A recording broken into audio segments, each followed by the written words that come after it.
Los libros de Primera y Segunda de Crónicas. Aunque en nuestras Biblias son dos libros separados, esa división no es original. Debido a la longitud del rollo, el libro fue dividido en dos, pero fue escrito como un solo libro con una narrativa coherente.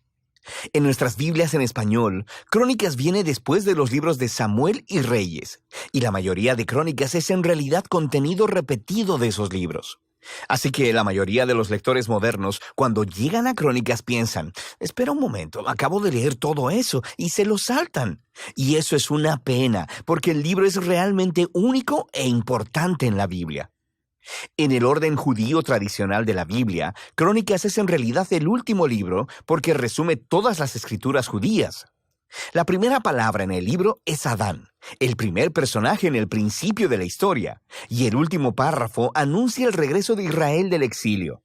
Ahora, no sabemos quién escribió este libro, pero por los detalles en él, podemos saber que fue producido por alguien que vivió un par de siglos después de que los israelitas regresaran del exilio en Babilonia.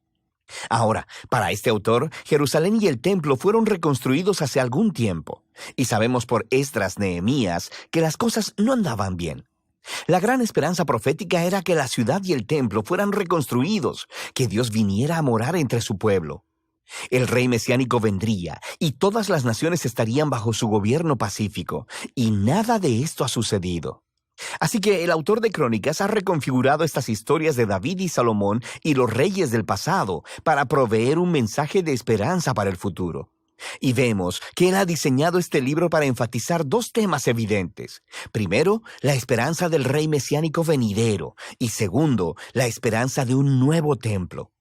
Profundicemos y verás estos temas a lo largo de todo el libro.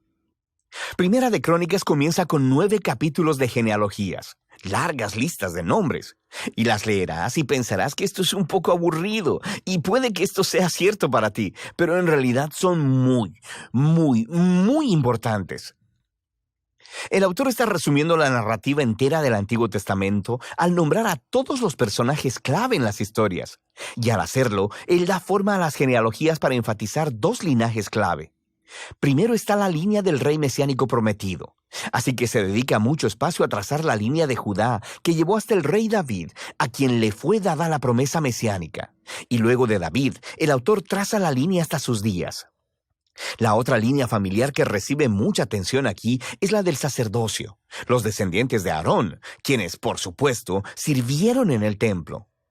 Así que desde el inicio puedes ver dos temas principales: la esperanza del autor de que el Mesías venga para construir un nuevo templo, y segundo, su origen en estas antiguas genealogías. Ahora, después de eso, el autor continúa con las historias acerca de David, y la mayoría de ellas te resultarán familiares por el libro de Samuel, pero de nuevo, hay algunas diferencias realmente importantes.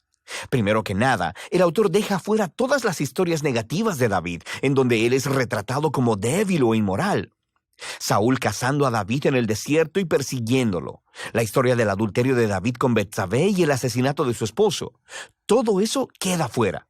Y lo que queda son las historias que hacen ver a David como un buen hombre. Y no solo eso, también hay un material nuevo que no encontrarás en el libro de Samuel y que muestra a David desde una perspectiva muy positiva. Hay un gran bloque de capítulos donde David hace preparaciones para el templo. Él organiza los recursos y los constructores y los levitas y los coros. Y no solo eso, el autor también representa a David como una figura semejante a Moisés. Dios le da a David los planos para construir el templo, así como le dio a Moisés los planos para construir el tabernáculo. De manera que, ¿por qué todo este nuevo material acerca de David? El autor no está intentando cubrir las faltas de David. Él sabe que cualquiera puede ir a leer sobre ellas en el libro de Samuel. Más bien, él está tratando de presentar a David como el rey ideal, para hacer de él una imagen o tipo del futuro Mesías del linaje de David. Es muy similar a cómo Jeremías y Ezequiel hablaron del Mesías venidero como un nuevo David. Esto es más evidente en la manera en que el autor recuenta la historia de la promesa del pacto de Dios a David en Primera de Crónicas 17. Cuando comparas la historia con su paralelo en 2 de Samuel 7, verás que el autor de Crónicas está resaltando que ni David ni Salomón, ni ninguno de los reyes de su linaje eran el rey mesiánico, y que cuando el Mesías venga, será un rey como David. Así que para este autor, estas historias del pasado acerca de David son lo que sostienen su esperanza para el futuro. Después de que David muere, continuamos en Segunda de Crónicas, que se enfoca en los reyes que vivieron en Jerusalén. Y, de nuevo, hay muchas cosas que coinciden con Primera y Segunda de Reyes, pero hay muchas diferencias clave. El autor ha dejado fuera todas las historias sobre los reyes de Israel del norte para enfocarse en el linaje de David. Y hay mucho nuevo material acerca de estos reyes del linaje de David. Él resalta a los reyes que fueron obedientes a Dios y añade historias acerca de cómo su obediencia llevó al éxito y a la bendición de Dios. Pero también añade nuevas historias acerca de reyes que fueron infieles a Dios, no siguieron la Torá y llevaron a Israel a adorar a ídolos. Y estos reyes enfrentaron horribles consecuencias, lo que llevó al exilio de Israel, un desastre que ellos mismos provocaron. Así que toda esta sección se convierte en una serie de estudios de carácter en donde el autor quiere que las generaciones posteriores de israelitas aprendan de su historia familiar para que así sean fieles a su Dios y a la Torá. Ahora, la conclusión del libro es también realmente única.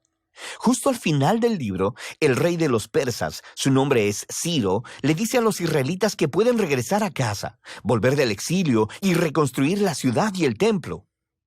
Y él dice en la última línea del libro: «Quien de entre ustedes sea de su pueblo, suba allá, y el Señor su Dios sea con él». Y así termina el libro, con una oración incompleta. Ahora, por supuesto, el autor sabe acerca del primer regreso del exilio y de las historias de Esdras y de Nehemías, pero evidentemente, desde su perspectiva, las esperanzas proféticas de Israel no fueron cumplidas en esos eventos. Así que este final incompleto muestra que la esperanza del autor está puesta en otro regreso del exilio, cuando el Mesías finalmente vendrá a reconstruir el templo y restaurar al pueblo de Dios. Así que el libro de Crónicas, el último libro de las escrituras judías, termina apuntando hacia adelante. Llama al pueblo de Dios a mirar hacia atrás para mirar hacia adelante, porque el pasado se ha convertido en la fuente de esperanza para el futuro. Así que Crónicas concluye la historia del Antiguo Testamento como una historia que está buscando un final. Y de eso trata este libro.